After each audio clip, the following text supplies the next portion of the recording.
In extremis, le Parlement européen et les États membres ont trouvé un accord sur l'union bancaire. In extremis, c'est-à-dire juste avant les élections européennes, puisque l'issue du vote risquait de remettre en cause ce projet qui est largement qualifié de saut le plus important vers le fédéralisme depuis la mise en place de l'euro.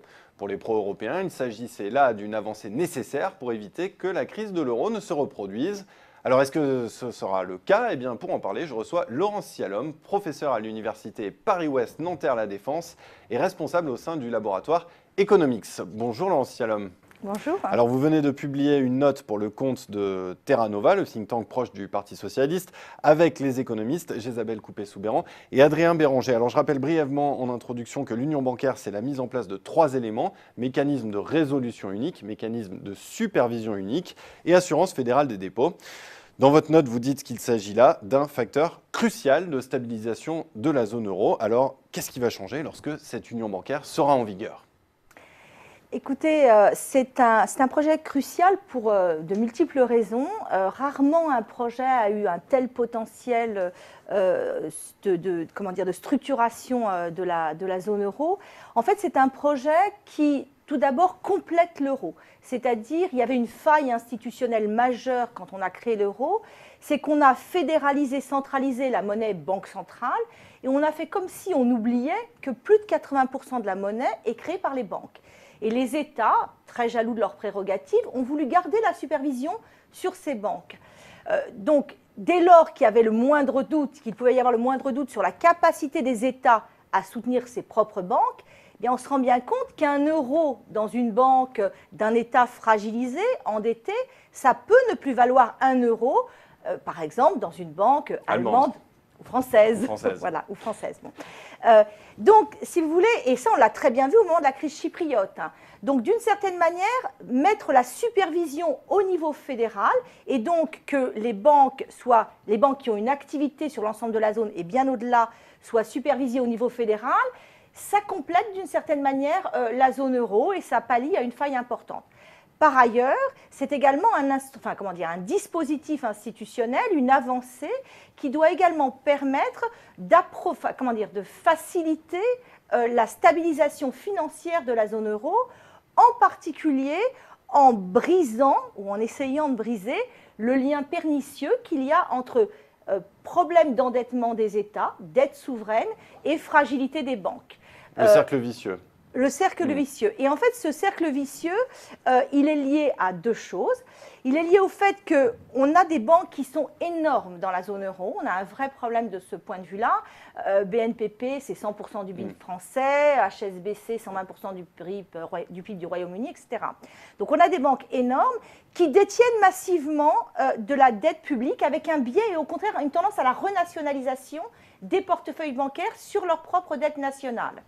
Ce qui veut dire que quand, par exemple, la dégradation de la notation d'un État est opérée parce qu'il est très endetté, et les agences de notation jugent que la qualité de la signature s'est dégradée, eh bien, le portefeuille de dette publique que détiennent les banques se dégrade également, et donc il y a une dégradation de la qualité de leur actif. Ça, c'est le premier canal.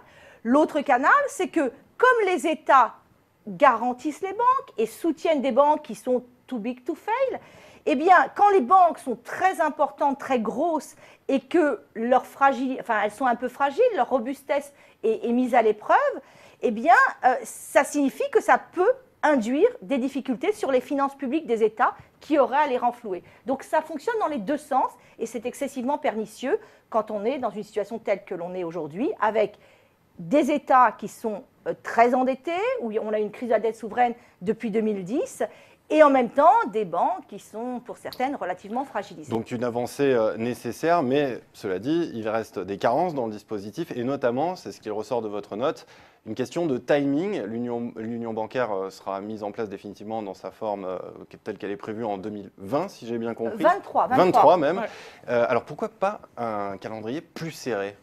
Alors, pourquoi pas un calendrier plus serré ? Largement en raison de la réticence de certains États à aller plus vite dans la mutualisation du renflouement des banques. Et ça, c'est un vrai problème, c'est-à-dire que, comme vous l'avez indiqué au début de votre intervention, une union bancaire, elle ne fonctionne pleinement et elle ne dégage tous les avantages qu'elle potentiel qu'elle peut dégager que si elle est complète, c'est-à-dire si on a mécanisme de supervision unique, mécanisme de résolution unique et assurance des dépôts uniques. Logiquement, il aurait fallu que les phases de mise en place de ces 3 dispositions aient été imbriquées. Or, elles sont disjointes. C'est-à-dire qu'en fait, on a une première phase là où le mécanisme de supervision unique a été acté. La Banque centrale européenne et le superviseur unique. La Banque centrale européenne va donner à l'automne les résultats de ce qu'on appelle l'Assets Quality Review, c'est-à-dire qu'elle va analyser chacune des banques qu'elle doit superviser et leur robustesse, et des tests de stress. À l'issue de cette période, il est possible, probable, que certaines banques aient à se recapitaliser, à absorber certaines pertes, voire éventuellement à être démantelées ou liquidées. Bon. Le problème étant, c'est qu'à l'issue de cette période, on n'aura pas encore tous les instruments, c'est-à-dire le mécanisme de résolution unique ne fonctionnera pas à plein. Pourquoi ? Parce que le mécanisme de résolution unique, c'est quoi ? C'est d'abord un dispositif de bail-in. Ça signifie que on va mettre à contribution les actionnaires et les créanciers des banques, d'une banque en difficulté, jusqu'à hauteur de 8% du passif. Une fois que cela aura été fait, on active ce qu'on appelle un fonds de résolution unique, qui est abondé par les banques et qui peut aider jusqu'à 5% de l'actif des banques. Et ensuite, il y aurait éventuellement une intervention fédérale, disons, et une résolution avec des fonds publics. Le problème étant, c'est que le bail-in se met en place à partir de 2016. Le fonds de résolution commence à être abondé à partir de 2015, mais la première année que 40% de mutualisation des fonds, 60% la deuxième, 70% et ensuite de manière linéaire jusqu'en 2023, et cela que pour 55 milliards d'euros. Et donc il y a un problème, on va se retrouver en 2014 avec finalement les États qui seront encore à la manœuvre, et on n'aura pas tous les dispositifs qui visent et à impliquer les créanciers et actionnaires des banques, et les dispositifs où les banques elles-mêmes, à travers le fonds de résolution, aident à la résolution des banques en difficulté de la zone. Donc là, il y a un problème majeur. Il y a un risque. Il y a un risque évident à l'automne. Les banques auront quelques mois, jusqu'à 9 mois, je crois, pour se recapitaliser. Il n'empêche qu'il y a quand même un problème de timing. Alors, je voudrais en revenir sur les stress tests qui sont en cours, ces tests de résistance bancaire à conditions extrêmes. Quelle fragilité bancaire jusque-là minimisée pourrait-elle être mise en lumière d'ici la fin de l'année avec cette vague de stress tests qui ont des conditions plus drastiques que la vague qui avait été réalisée avant la crise et qui les banques l'avaient passée avec succès, mais la crise était bienvenue quand même. Oui. Alors, beaucoup plus drastique. Il ne faut jamais oublier que si c'est la BCE qui est le superviseur unique et pas l'autorité bancaire européenne, c'est bien en raison de l'échec de l'autorité bancaire européenne lors des stress tests de 2010 et 2011, puisque en 2010, les banques irlandaises avaient très bien passé la crise. Quelques mois après, le système bancaire irlandais s'écroule. En 2011, Dexia avait passé les stress tests, et Dexia, 2 mois après, crise de liquidité qui conduit à sa résolution. Donc là, pour le coup, on connaît les hypothèses maintenant. On ne les connaissait pas au moment de la rédaction de la note, donc ce n'est pas dans la note. Mais les hypothèses macroéconomiques sont beaucoup plus dures que lors des précédents stress tests. Donc, on peut penser qu'au niveau des hypothèses macro, effectivement, la barre risque d'être un peu compliquée à passer pour certaines banques.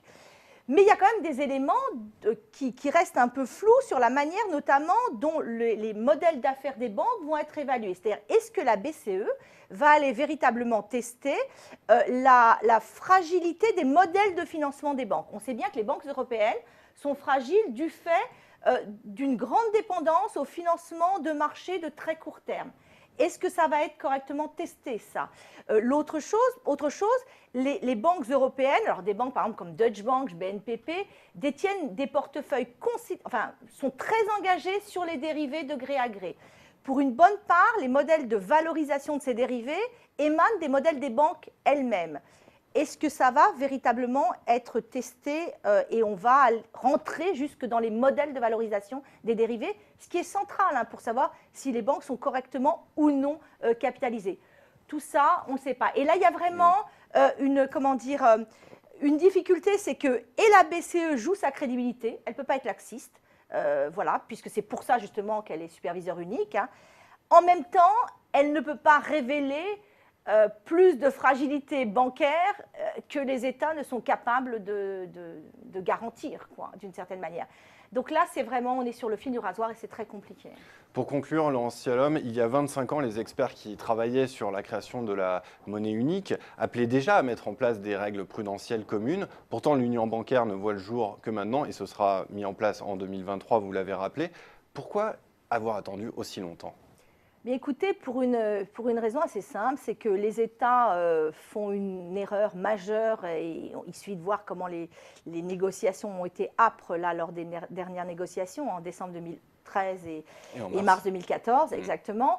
Les États pensent que l'intérêt de leurs champions bancaires nationaux coïncide nécessairement avec l'intérêt des États. Ce faisant, ils sont très jaloux de leurs prérogatives pour évaluer, superviser ces banques. Le problème étant que du coup, ça crée un espèce de biais, disons, permissif et ça laisse se développer des modèles bancaires qui se sont révélés quand même très fragiles et qui mettent en cause les finances publiques de ces mêmes États. Et il a bien fallu se rendre compte de l'évidence et c'est pour ça qu'on a eu cette union bancaire qui, rappelons-le, n'a été actée que sous la pression des marchés. Le risque étant que si la pression des marchés semble se desserrer, qu'il y ait des reculades politiques sur cette question, ce qui serait très grave. L'union bancaire, le temps joue contre nous, c'est le titre de la note que vous avez publiée, Laurence Cialhomme, pour Terra Nova, qui est disponible gratuitement sur le site internet. Avec deux côtes. Avec deux côtes, avec Jésabel Coupé-Soubeyran et Adrien Béranger, que j'ai cité tout à l'heure. Merci encore d'être venu sur Xafi Canal. Merci à vous.